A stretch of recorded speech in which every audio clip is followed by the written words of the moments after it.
الحمد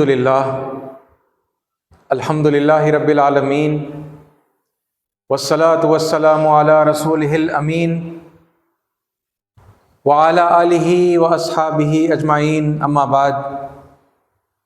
محترم سامعین، السلام علیکم ورحمۃ اللہ وبرکاتہ۔ اعوذ باللہ السمیع العلیم من الشیطان الرجیم، بسم اللہ الرحمن الرحیم۔ یا ایہا الذین آمنوا لا تتخذوا اليہود والنصارى اولیاء بعضهم اولیاء بعض ومن يتولهم منکم فإنہ منہم ان اللہ لا يهدی القوم الظالمین۔ صدق اللہ العظیم وصدق رسولہ النبی الکریم ونحن علی ذلک من الشاہدین۔ سب سے بہترین اور خصوصی تعریف سزاوار ہے اللہ رب العالمین کے لیے، جو ہمارا خالق، مالک، رازق اور پروردگار ہے، اور ہزاروں لاکھوں صلاۃ و سلام ہوں اللہ کے تمام پیغمبروں پر اور اللہ کے انتم رشی حضرت محمد مصطفیٰ صلی اللہ علیہ وسلم پر، جنہوں نے اللہ کا سچا پیغام ہم سب تک پہنچایا اور اس کا حق ادا کیا۔ عزیز ساتھیو، الولاء والبراء کے عنوان سے آپ کے سامنے ایک ترتیب میں گفتگو جاری ہے، اور یہ دراصل اس پورے مقالے کا یا اس پر لکھے گئے کمپلیٹ ڈاکیومنٹ کا ڈسکشن نہیں ہے، اگرچہ کہ ہر مکتبہ فکر کے لوگوں نے اپنے اپنے طور پر اسی عنوان پر اپنے دلائل پیش کیے اور اس بات کو ثابت کیا، لیکن میں آپ کے سامنے اس کا خلاصہ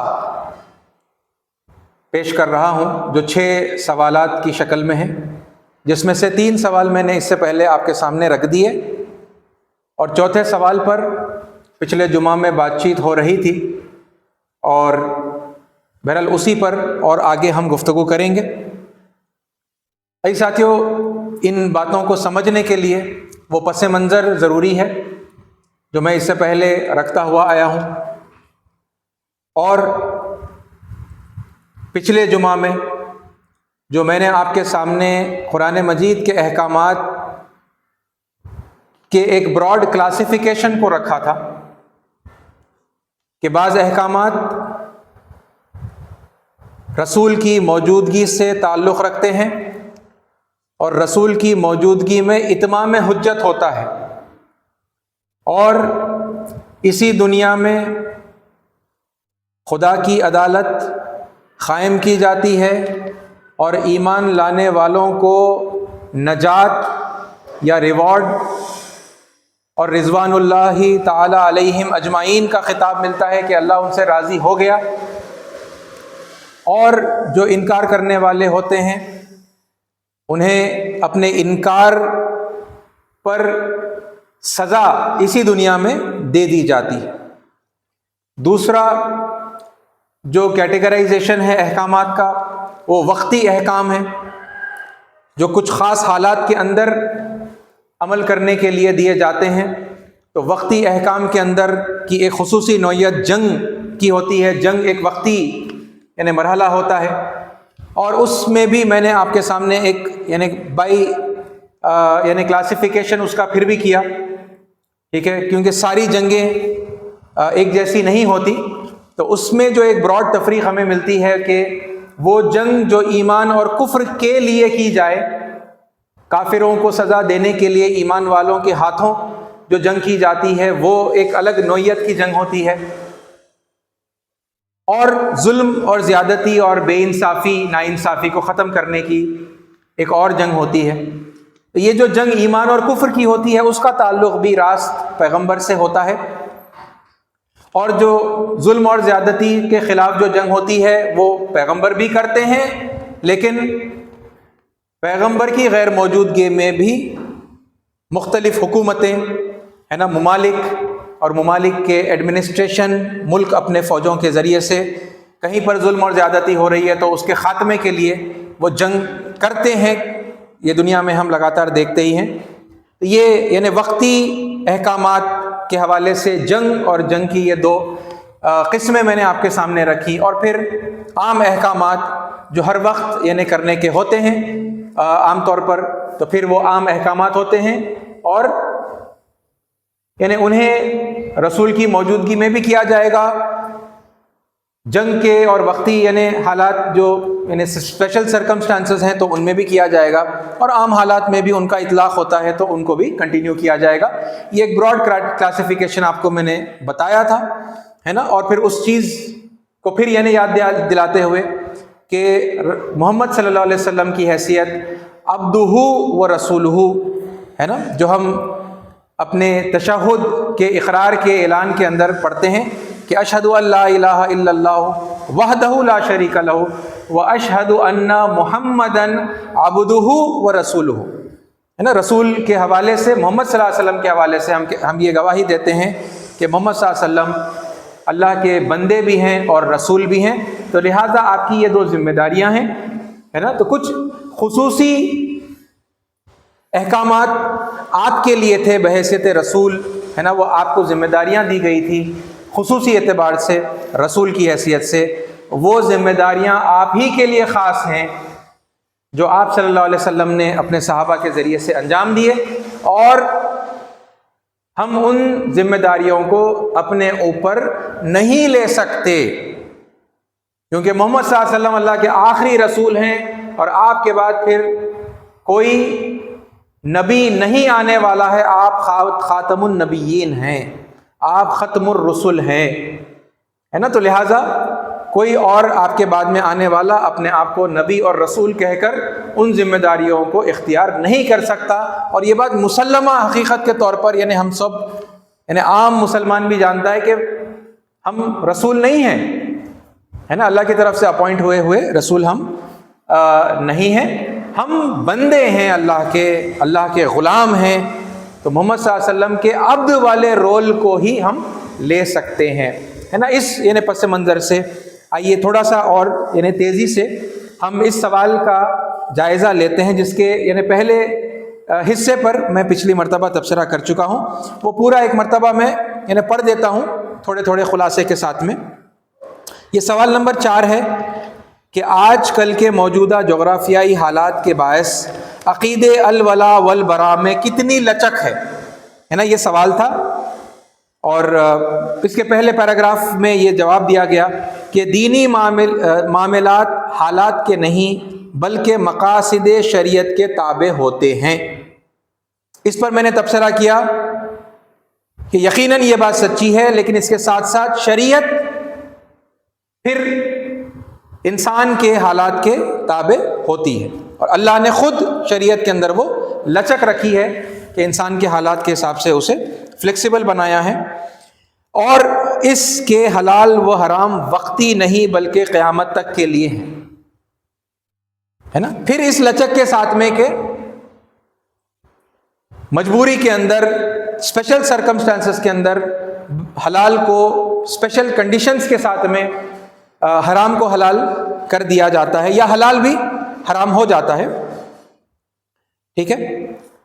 اور پھر اس تناظر میں اس سوال کا بہترین اور مفصل جواب علامہ شبیر احمد عثمانی رحمۃ اللہ علیہ کی سورۃ آل عمران کی آیت نمبر 28 اور سورہ مائدہ کی آیت نمبر 51 یعنی 51 کی تفاسیر میں موجود ہے. ٹھیک ہے. وہیں سے پھر وہ نقل کرتے ہیں، آیت نقل کرتے ہیں. میں آیت پڑھ دیتا ہوں آپ کے سامنے کہ لا يتخذ المؤمنون الکافرین اولیاء من دون المؤمنین.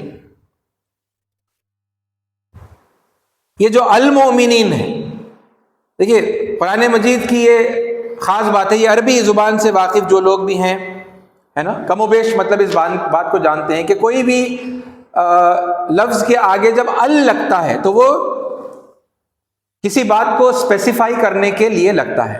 یعنی یوں ہی آپ کہہ دیں مومنین تو پھر یعنی سارے مومنوں کے متعلق کوئی بات اگر کہی جا رہی ہو ہے نا تو ہم وہاں پر اس معنی کو لے لیں گے مومنین. یہاں کیا کہا جا رہا ہے؟ المومنین.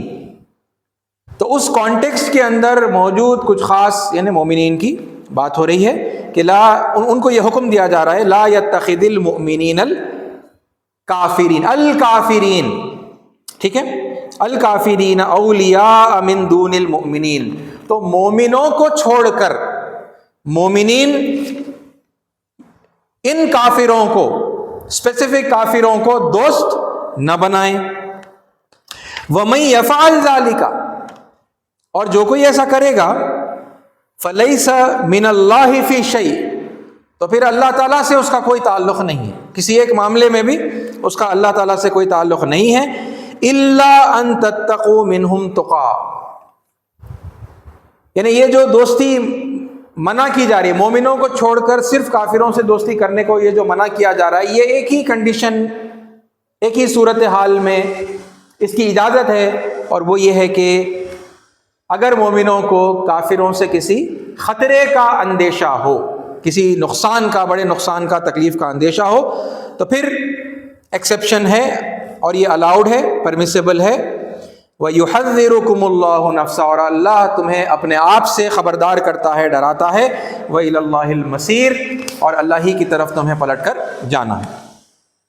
اس کا ترجمہ یہاں جو نقل کیا گیا ہے، نہ بناوے مسلمان کافروں کو دوست مسلمانوں کو چھوڑ کر، اور جو کوئی یہ کام کرے تو نہیں اس کو اللہ سے کوئی تعلق مگر اس حالت میں کہ کرنا چاہو تم ان سے بچاؤ.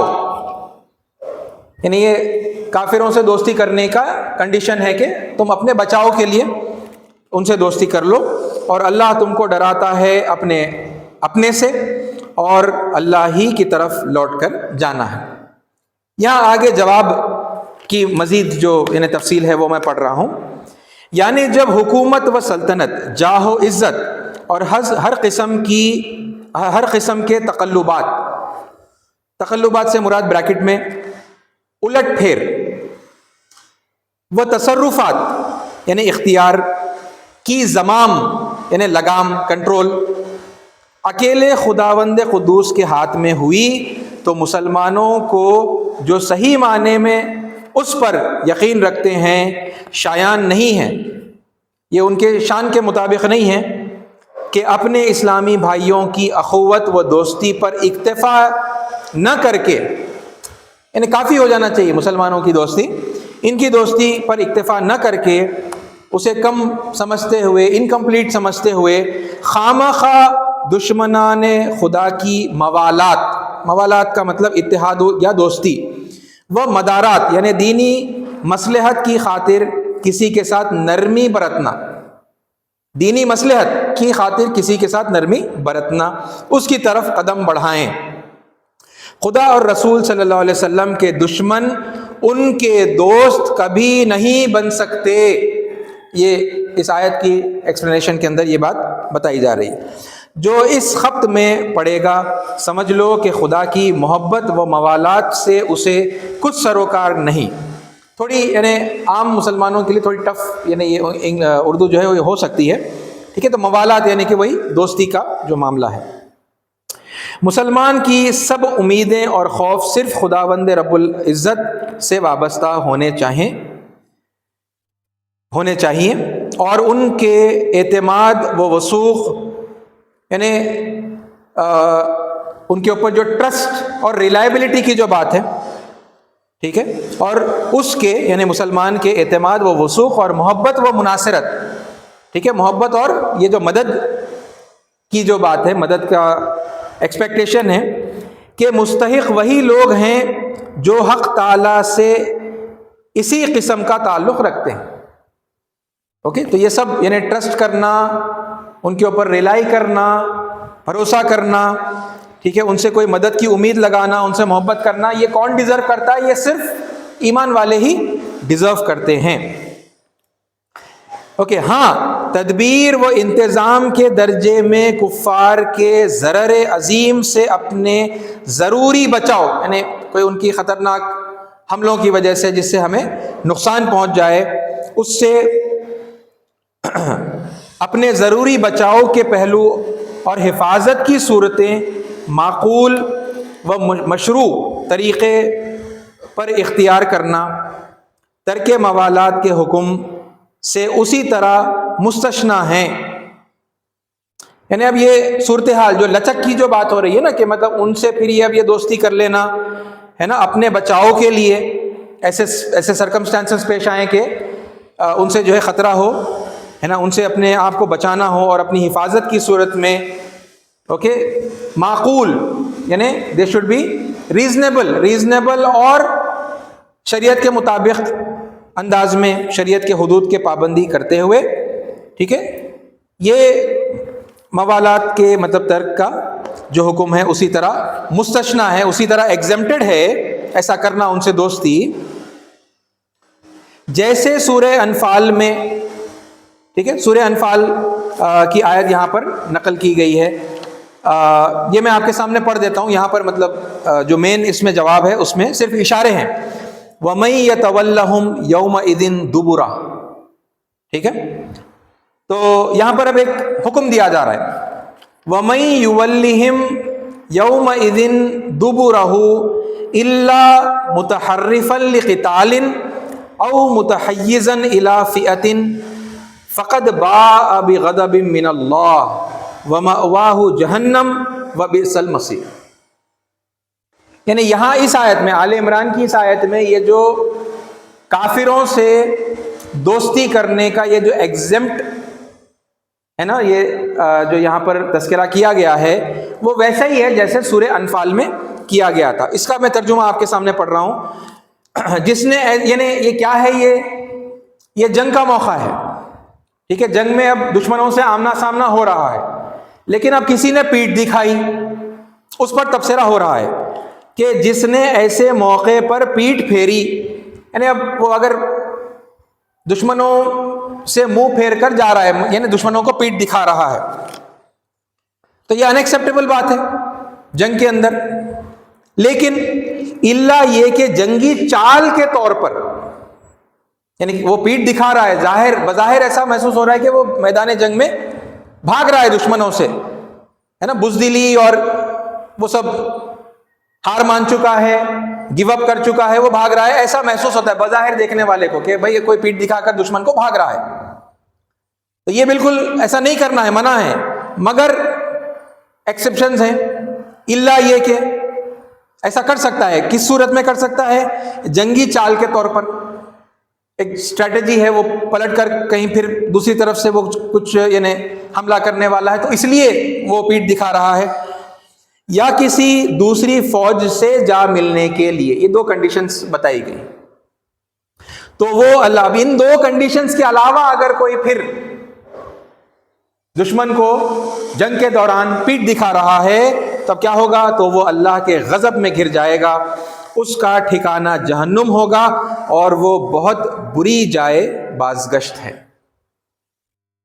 یہ الاؤڈ، جیسا یہاں پر یہ دو کنڈیشنز میں میدان جنگ میں دشمن کو پیٹھ دکھانا الاؤڈ ہے، بالکل ایسا ہی وہاں پر کافروں کے نقصان سے بچنے، اپنی حفاظت کے لیے ان سے دوستی کرنا، ویسا ہی وہ ایک ایکسیپشن ہے، ٹھیک ہے، یہاں پر یہ بات اس طرح سے بتائی جا رہی ہے۔ جس طرح وہاں تعارف اور تحیز کی حالت میں حقیقتاً فرار من الزحف نہیں ہوتا، یعنی حقیقت میں کوئی بزدلی کی وجہ سے جان بچا کر جنگ سے بھاگ نہیں رہے ہوتے، وہاں کوئی مصلحت ہوتی ہے، کوئی ایک اسپیشل سچویشن ہوتا ہے، محض صورتاً ہوتا ہے، یہاں بھی الا ان تتقوا منہم تقا کو حقیقتاً موالات نہیں، یعنی ریئل دوستی نہیں، بلکہ فقط صورت موالات سمجھنا چاہیے۔ جیسا وہاں آپ دیکھ رہے ہیں آدمی جنگ چھوڑ کر بھاگ رہا ہے، مگر وہ حقیقت میں بھاگ نہیں رہا، اس کی کیا تو کوئی اسٹریٹجی ہے، یا پھر وہ کسی اور یعنی بیٹالین سے جا کر مطلب ملنے کے لیے وہ جا رہا ہے، دکھنے میں ایسا ہے، حقیقت میں نہیں ہے۔ بالکل ایسا ہی یہاں پر بھی جب دشمنوں سے کوئی خطرہ، کافروں سے خطرہ محسوس ہو تو دکھانے کے لیے یہ دوستی ہوگی، اور یہ ریئل دوستی نہیں ہوگی. فقط صورت موالات جو ہے اسے سمجھنا چاہیے، جس کو ہم مدارات کے نام سے موسوم کرتے ہیں. یعنی ایسا کرنے کو یہ مدارات کہا جاتا ہے. یعنی مومن کے دل میں اصلی ڈر خدا کا ہونا چاہیے، کوئی ایسی بات نہ کرے جو اس کی ناراضگی کا سبب ہو، مثلاً جماعت اسلام سے تجاوز کر کے بے ضرورت کفار کے ساتھ ظاہری یا باطنی موالات کرے. یعنی غیر ضروری طور پر، یعنی مسلمانوں کی جو کوئی بھی جماعت ہوگی اس سے ہٹ کر، ہے نا، کھل کر یا چھپا کر ان سے کوئی دوستی کرے، یا ضرورت کے وقت صورت موالات اختیار کرنے میں حدود شرع سے گزر جائے، یا پھر ریئلی ایسے سرکمسٹانسز آ گئے ہیں مگر ان سرکمسٹانسز میں اتنا آؤٹ آف لمٹ، یعنی شریعت کے لمٹس کو توڑتے ہوئے دوستی کے نام پر کوئی نکل جائے، یا محض موہوم وہ حقیر خطرات، یعنی جو امیجنری ڈینجرز ہوتے ہیں، ٹھیک ہے، یا پھر مطلب معمولی خطرے ہوتے ہیں حقیر، اس کو یقینی اور اہم خطرات ثابت کرنے لگے. یعنی یہ دوستی کرنے کے لیے چھوٹے موٹے خطرے یا پھر امیجنری خطروں کو بہت بڑا اور یقینی اور، ہے نا، ڈینجرس بتا کر وہ، یعنی یہاں پر یہ دوستی وغیرہ کرنے لگے. اور اسی قسم کی مستثنیات یا شرعی رخصتوں کو ہوائے نفس کی پیروی کا ہیلا بنا لے. اب ان کے دل کی کوئی خواہش ہے، ان سے مال و متاع، ہے نا، یا اور کسی طرح کی مطلب دنیاوی ان کو لالچ کو حاصل کرنے کی خاطر، ہے نا، ان باتوں کو وہ بہانہ بنا لے اور کافروں سے دوستی وغیرہ کرنے لگے. یہ ایسا مطلب اسے نہیں کرنا چاہیے. پھر یہ جو ایک اور آیت آئی ہے سورہ مائدہ والی، وہ آیت بھی یہاں پر پھر یعنی نقل کی گئی ہے. وہی آیت ہے جو میں نے بالکل ابتدا میں آپ کے سامنے تلاوت کی کہ یا ایھا الذین آمنوا لا تتخذوا اليہود والنصارى اولیاء بعضهم اولیاء بعض. اوکے، بعضهم اولیاء بعض ومن یتولہم منکم فانہ منہم ان اللہ لا یہدی القوم الظالمین. اب اس آیت میں کیا کہا گیا؟ یعنی آیت کے ابتدا میں وہ حکم ہے، اے لوگوں جو ایمان لائے ہو، یہودیوں اور عیسائیوں کو اپنا رفیق نہ بناؤ، یہ آپس میں ہی ایک دوسرے کے رفیق ہیں، اور اگر تم میں سے کوئی ان کو اپنا رفیق بناتا ہے تو اس کا شمار بھی پھر انہی میں ہے، یقیناً اللہ ظالموں کو اپنی رہنمائی سے محروم کر دیتا ہے. یہاں پر ایک اور آیت وہ جو شروع میں ذکر کی گئی تھی کہ یہ دو آیتوں کی تفسیر میں اس کا جو ہے یعنی اس کی وضاحت مولانا نے کی ہے، یہ آیت یہاں پر نقل کی گئی. اور پھر اب یہاں اس کے یعنی مزید تفصیلات پھر جو جواب میں آئے ہیں کہ اولیاء ولی کی جمع ہیں. ولی دوست کو بھی کہتے ہیں، قریب کو بھی، ناصر یعنی ناصر ہیلپ کرنے والا، اور مددگار کو بھی. ناصر اور مددگار یعنی ہم مانے الفاظ ہیں یہ. غرض یہ ہے کہ یہود و نصارہ بلکہ تمام کفار سے، جیسا کہ سورہ آل عمران میں تصریح کی گئی یعنی ایکسپلین کیا گیا، مسلمان دوستانہ تعلقات قائم نہ کریں. کسی سے بھی مسلمان دوستانہ تعلقات قائم نہ کریں، یعنی نہ یہود سے، نہ نصارہ سے، اور نہ کوئی اور کافروں سے، یعنی تمام کفار سے وہ دوستانہ تعلقات قائم نہ کریں. اس موقع پر یہ ملحوظ رکھنا چاہیے کہ موالات، مروت و حسن سلوک، مصالحت یعنی کمپرومائز، رواداری اور عدل و انصاف، یہ سب چیزیں الگ الگ ہیں. اوکے، دوستی نہ کرو مگر یہ سب چیزیں گنا کر بتائی گئی کہ یہ سب چیزیں الگ الگ ہیں. اہل اسلام اگر مصلحت سمجھیں، اوکے، تو ہر کافر سے صلح اور عہد و پیمان مشروع طریقے پر کر سکتے ہیں. یعنی جو شریعت کے دائرے میں ہے وہ طریقے سے ہر کسی سے بھی، یعنی ہر کافر سے صلح و عہد و پیمان کر سکتے ہیں. وَإِن جَنَحُوا لِلسَّلْمِ فَاجْنَحْ لَهَا وَتَوَكَّلْ عَلَى اللَّهِ. یعنی یہاں پر ایک اور آیت کا حوالہ دیا گیا، یہ سورہ انفال کی آیت نمبر 61. اوکے 8:61. وَإِن جَنَحُوا لِلسَّلْمِ فَاجْنَحْ لَهَا وَتَوَكَّلْ عَلَى اللَّهِ إِنَّهُ هُوَ السَّمِيعُ الْعَلِيمُ. اور اے نبی صلی اللہ علیہ وسلم اگر دشمن صلح و سلامتی کی طرف مائل ہوں تو تم بھی اس کے لیے آمادہ ہو جاؤ. یعنی جنگ چل رہی ہے لیکن وہ لوگ پیس کا یعنی پیس کے لیے پیشکش کرتے ہیں، سلامتی کے لیے کہ بھئی جنگ روک دیں گے، کمپرومائز کر لیں گے، صلح کر لیں گے، ریکنسیلیشن کر لیں گے. تو اے نبی آپ بھی ریکنسائل کر لیجئے، ہے نا. تو یہ بات کہ مطلب یہ سب چیزیں الگ الگ ہیں اور شریعت کے دائرے میں رہتے ہوئے ہر کافر سے مصالحت اور یعنی عہد و پیمان کیا جا سکتا ہے. یہ جو گنجائش دی جا رہی ہے تو وہ یہ آیت یعنی اس کے حوالے کے لیے پیش کی گئی. ٹھیک ہے. عدل و انصاف کا حکم مسلم و کافر ہر فرد و بشر کے حق میں ہے. یعنی عدل و انصاف ہر ایک کے ساتھ کیا جائے گا، اس کی تمیز نہیں کی جائے گی کہ وہ مسلم ہے یا کافر ہے. ہر ایک کے ساتھ میں عدل و انصاف کیا جائے گا. مروت و حسن سلوک اور رواداری کا برتاؤ ان کفار کے ساتھ ہو سکتا ہے جو جماعت اسلام کے مقابلے میں دشمنی اور عناد کا مظاہرہ نہ کرے. یعنی ان ویسے کافروں سے بھی ہو سکتا ہے. اب جو مسلمانوں سے دشمنی نہیں کر رہے تو پھر ان کے ساتھ میں رواداری کا، حسن سلوک کا برتاؤ کیا جا سکتا ہے. ٹھیک ہے. جو یہ دشمنی مسلمانوں کے خلاف اسلام کے مقابلے میں دشمنی اور عناد کا مظاہرہ نہ کریں، جیسا سورہ ممتحنہ میں تصریح ہے. باقی موالات یعنی پھر یہ دوستی کرنا ان سے، یعنی دوستانہ اعتماد، وہ برادرانہ مناصرت، ایک بھائی کے جیسا ان کی مدد کرنا، وہ معاونت اور ان کا تعاون کرنا. تو کسی مسلمان کا حق نہیں کہ یہ تعلق کسی غیر مسلم سے قائم کرے. البتہ صورت موالات جو الا ان تتقوا منہم تقا، صرف اس کنڈیشن میں کہ تمہیں ان سے کسی نقصان کا خطرہ ہو کے تحت داخل ہو، اور عام تعاون جس کا اسلام اور مسلمانوں کی پوزیشن پر کوئی برا اثر نہ پڑے اس کی اجازت ہے. اے ساتھیو یہ رہا یعنی وہ کمپلیٹ کوشچن نمبر 4 کا جواب جو یہاں پر آیا ہے.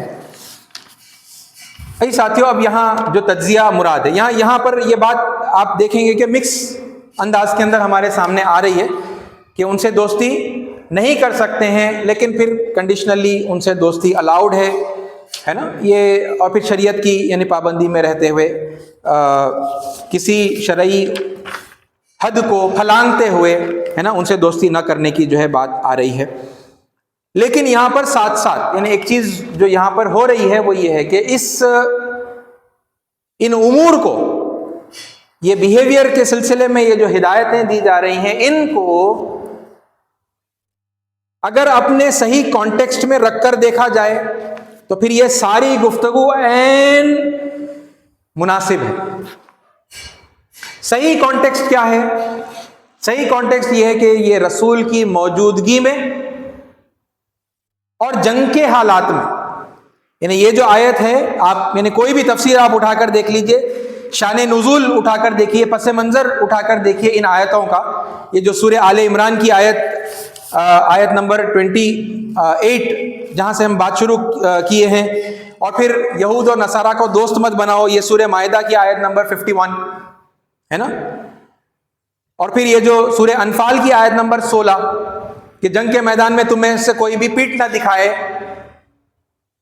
یہ رسول کی موجودگی نمبر 1 ایک یعنی امپورٹنٹ کنڈیشن جو یعنی ہم اپنے ذہنوں میں فکس کریں. یہ آیتوں کے پس منظر میں رسول موجود ہیں، رسول اللہ صلی اللہ علیہ وسلم، اور اتمام حجت کے بعد میں یہ کافر قرار پائے اور ان کو دنیا ہی میں سزا دی جا رہی، ایمان والوں کے ہاتھوں سزا دی جا رہی ہے. تو یہ اس کا یعنی کہ ایک پہلو ہے جو احکامات کے اندر جو فرسٹ کیٹیگری میں نے آپ کو بتائی اس میں بلونگ کرتا ہے. اور دوسرا یہ وقتی احکامات ہیں، یہ عمومی احکامات نہیں ہیں. جنگ ختم ہونے کے بعد عام لوگوں پر اپلائی ہونے کا یعنی اس وہ محل ہے ہی نہیں نا جس میں یہ بیان کی گئی. جنگ ختم ہو گئی، آپ اپنے عام زندگی کی طرف لوٹ آئے اور پھر مسلم اور غیر مسلم ساتھ میں جو ہے زندگی بسر کر رہے ہیں، مگر ان کے ساتھ یہ بیہیویئر مینٹین کرنا ہے. یعنی صریح کانٹیکسٹ کو آپ دیکھ لیں گے تو یہ بات واضح ہو جائے گی کہ یہ عام زندگی کے حالات کے لیے نہیں ہے، یہ بالکل وقتی احکام ہے جو جنگ کے موقع پر ہی دیے گئے ہیں، جنگ کی حالت میں، ہے نا. یہ چیز اگر ہم سمجھتے ہوئے اگر یہ ساری تفصیلات کو دیکھیں اور بات کو جنرلائز نہ کریں، سارے غیر مسلم کافر، آج کے دور کے سارے غیر مسلم کافر کہہ کے، ارے بھائی قرآن میں حکم دیا گیا ہے نا، لا تتخذوا المؤمنون الکافرین اولیاء، بھائی مومنوں کو حکم دیا جا رہا ہے کہ کافروں سے دوستی مت کرو. کہ جیسے ہی اسے آؤٹ آف کانٹیکسٹ لے کر جنرلائز کریں گے، یہ بحث ٹوٹلی غلط ہو جاتی ہے، ٹوٹلی. رسول کی موجودگی میں، رسول کے ساتھ وہ ایمان والے ہیں، ان کی بات ہو رہی ہے، اور جن تک بار بار کئی سالوں کے عرصے میں دعوت دی گئی، حجت اتمام تک پہنچی ہے نا، کمپلیٹ ہوا ان کے سامنے آرگیومنٹ، تب جا کر، اور انہوں نے بھی کہا کہ ہم انکار کرتے ہیں، ہم کافر ہیں اس پیغام کے، اس حق کے جو تم لے کر آئے ہو، تم جس چیز کے ساتھ بھی بھیجے گئے ہو ہم اس کے کافر ہیں. انہوں نے اقرار کیا. پھر اللہ نے ان کے اس کفر پر ٹھپا لگایا، سیل لگا دی، یعنی کنفرم کیا کہ وہ کافر ہیں. اور پھر ویسے کافروں کو صحابہ کے ہاتھوں جنگ کے ذریعے سے سزا دی گئی. تو جنگ کا موقع ہے، وقتی احکامات ہیں، رسول کی موجودگی ہے نا. یہ آپ کانٹیکسٹ میں دیکھیں گے، یہ عین یعنی کہ مناسب، یہ ہدایت ہے. لیکن رسول کی غیر موجودگی میں آپ کا وہ خصوصی مشن تھا جس کے لیے آپ کو اللہ تعالیٰ نے بھیجا تھا. ہر رسول آتا ہے، اور یہ بات میں آپ کو سورہ یونس کی آیت نمبر 47 بار بار یعنی کہ دہرا کر اس بات کو یاد دلا رہا ہوں، ہے نا. وَلِكُلِّ أُمَّةٍ رَسُولٌ، ہر امت کے لیے اس کا رسول مقرر ہے. فَإِذَا جَاءَ رَسُولُهُمْ، پس جب ان کا رسول ان کے پاس آ جاتا ہے، قُضِيَ بَيْنَهُمْ، ان کا فیصلہ کر دیا جاتا ہے. فیصلہ کیا ہے؟ یہی فیصلہ ہے، یہ ایمان اور کفر کا فیصلہ، کہ کون رضی اللہ عنہم ہے اور پھر کون کافر، ان کا فیصلہ کر دیا جاتا ہے نا. قُضِيَ بَيْنَهُمْ بِالْقِسْطِ، پورے انصاف کے ساتھ، کیونکہ اس عدالت میں اس فیصلے کو جاری کرنے والی ذات جو ہے وہ اللہ تعالیٰ کی ذات ہے. وَهُمْ لَا يُظْلَمُونَ، اور ان پر رتی برابر بھی ظلم نہیں کیا جاتا. یہ کانٹیکسٹ میں آپ دیکھیں گے یہ باتیں بالکل مناسب ہیں. لیکن اب آؤٹ آف کانٹیکسٹ ہے نا، اس کا استعمال کیا ہو گیا؟ اس کو جنرلائز کر دیا، اسپریڈ کر دیا، سارے غیر مسلم کافر. کیسا کہا کافر؟ ان کے دلوں کا حال آپ کو کیسے پتا؟ آپ نے ان تک دعوت پہنچائی، آپ نے پہنچانے کا حق ادا کر دیا، ان کو سب کچھ سمجھ میں آ گیا، یہ آپ کو کیسے پتا چلا؟ اور پھر سمجھ میں آ کر انہوں نے انکار کرنے کو جو ہے پسند کیا، انکار کا رستہ اختیار کیا. یہ نتیجے پر آپ کس طرح پہنچے ہے نا. اور یہ ذمہ داری آپ کو کہاں دی گئی؟ یہ رسول کو دی گئی ہے، یہ ذمہ داری آپ کو کہاں دی گئی ہے نا. اور پھر یعنی جیسا میں نے آپ کو شروع میں بتایا کہ یہاں جو بات ہو رہی ہے، اب قرآن مجید میں یا عربی میں جہاں لگ جاتا ہے تو وہ کسی کتاب کو اگر لگ جائے، کتاب بولیں آپ جو کوئی بھی جنرل کتاب، الکتاب مطلب کوئی خاص کتاب. یہاں پر آیتیں بالکل صراحت کے ساتھ میں یہ بات بتا رہے ہیں کہ المؤمنین، خاص مومنوں کو یہ حکم دیا جا رہا ہے کہ وہ کچھ خاص کافروں سے دوستی نہ کریں. لا يتخذ المؤمنون، یعنی المؤمنون الکافرین اولیاء. یہ اللہ تعالیٰ تخصیص کر رہا ہے نا وہاں پر. یہ سارے غیر مسلموں کی بات نہیں ہو رہی، یہ سارے یہود اور سارے نصارہ کی بات نہیں ہو رہی ہے. الکافر، ان میں سے جن لوگوں نے کفر کی روش اختیار کی، ان کے بارے میں یہ بات ہو رہی ہے. ان کو رسول نے دعوت دی، حجت اتمام کی، ان پر بات واضح ہوئی، پھر بھی انہوں نے اپنے کسی مفاد کے لیے انکار کرنے کو پسند کیا، اور پھر انہیں اللہ تعالیٰ نے دنیا ہی میں رسول کی موجودگی میں سزا دلوائی. سزا دینے کے 2 طریقے ہیں، یہ بھی آپ کے سامنے بار بار آیا ہے نا. یا تو اللہ تعالیٰ آسمانی ہے نا جو ہم نیچرل کیلامٹیز کہتے ہیں، زلزلہ آ گیا، آسمان سے کوئی آفت آ گئی، طوفان آ گیا، سیلاب آ گیا، پتھروں کی بارش ہوئی، میٹیورائٹس شاور کہتے ہیں ہم اسے، اس کے ذریعے سے. لیکن جب ایمان والے اس پوزیشن میں ہو تو پھر اللہ تعالیٰ نے ایمان والوں کے ذریعے سے انہیں ان کے ہاتھوں جو ہے سزا دلوائی. یہ رسول کی موجودگی میں ہوتا ہے. یہ اللہ کے رسول محمد صلی اللہ علیہ وسلم آخری رسول ہیں. آپ دیکھیں قرآن اٹھا کر کتنے رسولوں کے اللہ تعالیٰ نے واقعات قرآن مجید میں نقل کیے ہیں. دیکھو رسول آیا، حجت تمام ہوئی، اور پھر ایمان والوں کو بچا لیا گیا ہے نا. کافروں کا یعنی کہ جو ان پر جو عذاب تھا وہ اللہ تعالیٰ نے اسی دنیا میں نازل کر کے انہیں اپنے انجام تک پہنچا دیا، انہیں ڈسٹروائے کر دیا. ایک آیت رکھتے ہوئے میں اپنی بات کو ختم کر دیتا ہوں. یہ دیکھیے اب یہ ایک دو آیتیں میں نے آپ کے سامنے جو رکھی ہیں، سورہ آل عمران آیت نمبر 28 اور پھر سورہ مائدہ کی آیت نمبر 51. اگر سمجھیں گے، تھوڑی دیر کے لیے کنسیڈر کریں گے کہ یہ آیتیں سب کے لیے ہیں، جنرلائزڈ ہیں، اور سب کو، سارے کافروں کو، یہود، نصارہ، مشرکین، سب غیر مسلموں کو کافر سمجھنا ہے اور یہ رویہ ان کے لیے اختیار کرنا ہے. تو پھر ذرا اس کے مقابلے میں ذرا پھر اس آیت کو آپ دیکھیے. یہ سورہ مائدہ ہی میں آیت نمبر 82، یہ ایک آیت ہے، ایسی بے شمار آیتیں ہیں، وقت کی تنگی کی وجہ سے یہ ایک آیت آپ کے سامنے رکھتے ہوئے میں یعنی بات کو سمیٹ رہا ہوں. لَتَجِدَنَّ أَشَدَّ النَّاسِ عَدَاوَةً لِلَّذِينَ آمَنُوا الْيَهُودَ وَالَّذِينَ أَشْرَكُوا. تم اہل ایمان کی عداوت میں یعنی مسلمانوں کی دشمنی میں سب سے زیادہ سخت یہود اور مشرکین کو پاؤ گے. اوکے، یہ بات بھی ویسے ہی محسوس ہوتی ہے کہ بھئی ہاں وہ آیتوں میں جو بولے تھے وہی بات تو بولے یہاں پہ. اور آگے سنیے، وَلَتَجِدَنَّ أَقْرَبَهُمْ مَوَدَّةً لِلَّذِينَ آمَنُوا الَّذِينَ قَالُوا إِنَّا نَصَارَى. یہ دیکھیے تاکید دیکھیے، وَلَتَجِدَنَّ تم لازماً پاؤ گے، اقربہم سب سے زیادہ قریب،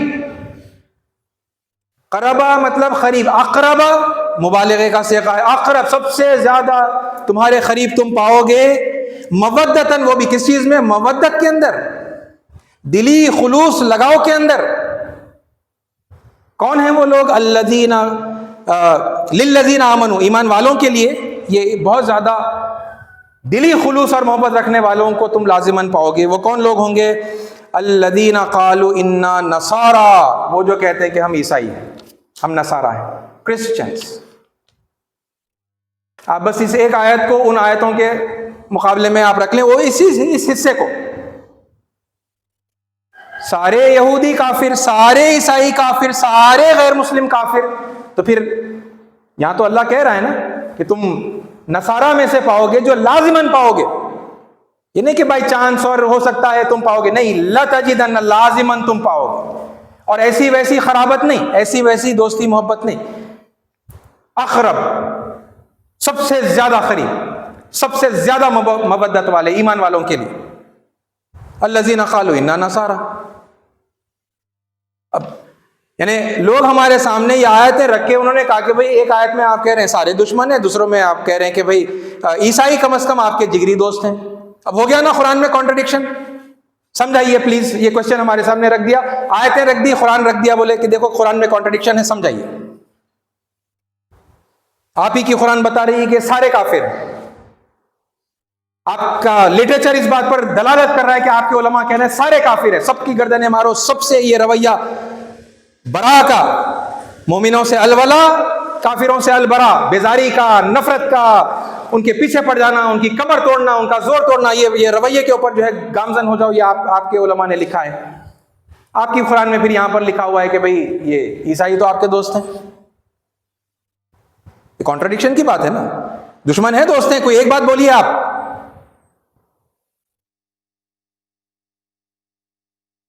اور اللہ رحم کرے ہم پر کہ ہمارے اکثر بڑے ان آیتوں کا جواب نہیں دے سکتے. یہ ایکسپٹ تو نہیں کر سکتے کہ قرآن میں کانٹرڈکشن ہے، کیونکہ ہم تو مانتے ہیں کہ لا ریب فیہ ذالک الکتاب لا ریب فیہ، یہ تو وہ کتاب ہے جس میں کوئی ٹیڑھ نہیں ہے، کوئی کانٹرڈکشن نہیں. لیکن پھر اسے سمجھانا بھی نہیں آ رہا. الحمدللہ الحمدللہ اللہ نے اس کی کچھ سمجھ دی ہے. بڑی آسان بات ہے. اس کا کانٹیکسٹ متعین کریے, کب کہی گئی یہ بات, کس کے لیے کہی گئی. یہ سب کے لیے نہیں ہے, اس کو جنرلائز کرنا غلط ہے. جو بات جنرل کہی گئی, سب کے لیے کہی گئی, اسے خاص کرنا جتنا گناہ ہے, تو کسی خاص بات کو جنرلائز اور عام کر دینا وہ بھی اتنا ہی بڑا گناہ ہے.